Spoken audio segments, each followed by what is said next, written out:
My name is Steve Snow. I work at the Centre for Energy Data Innovation at UQ. So we're really interested in seeing if we can improve the energy resilience of small towns in Far North Queensland and using microgrids to do that in a renewable, sustainable way. We had a cyclone the year I was born, we had a cyclone in 1986, and then we had Larry in 2006. And then Larry, the big one, that was pretty devastating, that one. We didn't have power for 10 days. And I was leading a crew. We actually worked 7 days a week, 12 hours a day with Larry. The electricity grid itself was basically destroyed at every level. They had no chance of getting anybody power back rapidly. Tobins were an absolute rock in the community because at that stage Don and Dora hadn't been here that long, and they really took it upon themselves to make sure everybody got fed and looked after. My name is Dora. I own the Millaa Millaa 5-star Tobin supermarket. It was such a force that it blew our front window out of the shop. We had no FPOS, no power as such with all our fridges, so they all had to be emptied out and given away as quickly as we could, all our foods. So we became the heroes of the town pretty much because we were helping people survive. If we had the resilience of an energy microgrid, everybody would feel a lot more comfortable. If we say no, we continue doing what we're doing right now, which means next time there's a Larry equivalent, we'll all sit here and try to work out what to do next.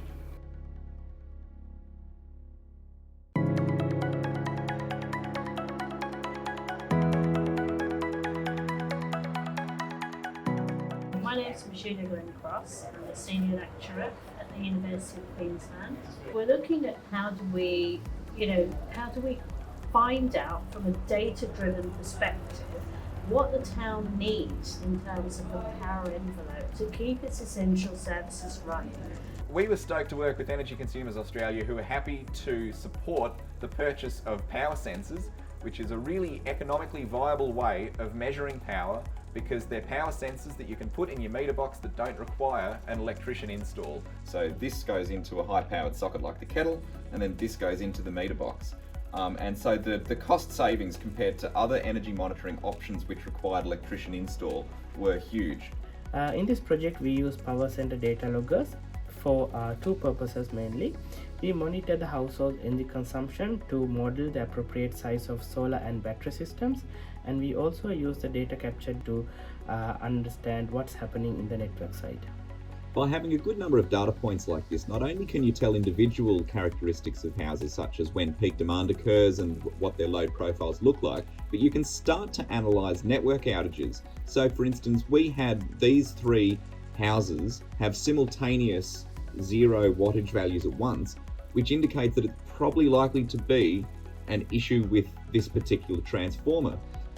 Whereas if one other household has an outage at just any random time, it might just be that they've had the electrician round. So not only power outages, power sensor data can be used to assess the power quality issues. The voltage is a very good indication of the power quality at that particular township. So here we have the voltage variation of a particular customer over a 24-hour period, and in this particular case you can see in the early hours the voltage values are exceeding the acceptable levels. So this indicates that this is definitely due to a power quality issue in the distribution network at Millaa Millaa township. The reason why household level data is so important is that there's just not that much data available. So there is feeder level data from the zone substation, and it's got data for each of its several feeders that come off it. So we've got data for the Millaa Millaa feeder, but you can see that this is covering a very large area.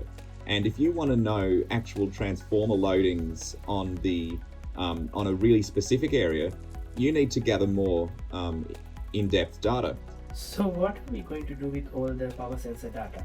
So we are going to feed those data into a simulation tool like this one, which is the system advisory model. And these tools with all the data help us to model the appropriate sizes of solar and battery systems required for improving the resilience of the Millaa Millaa energy network.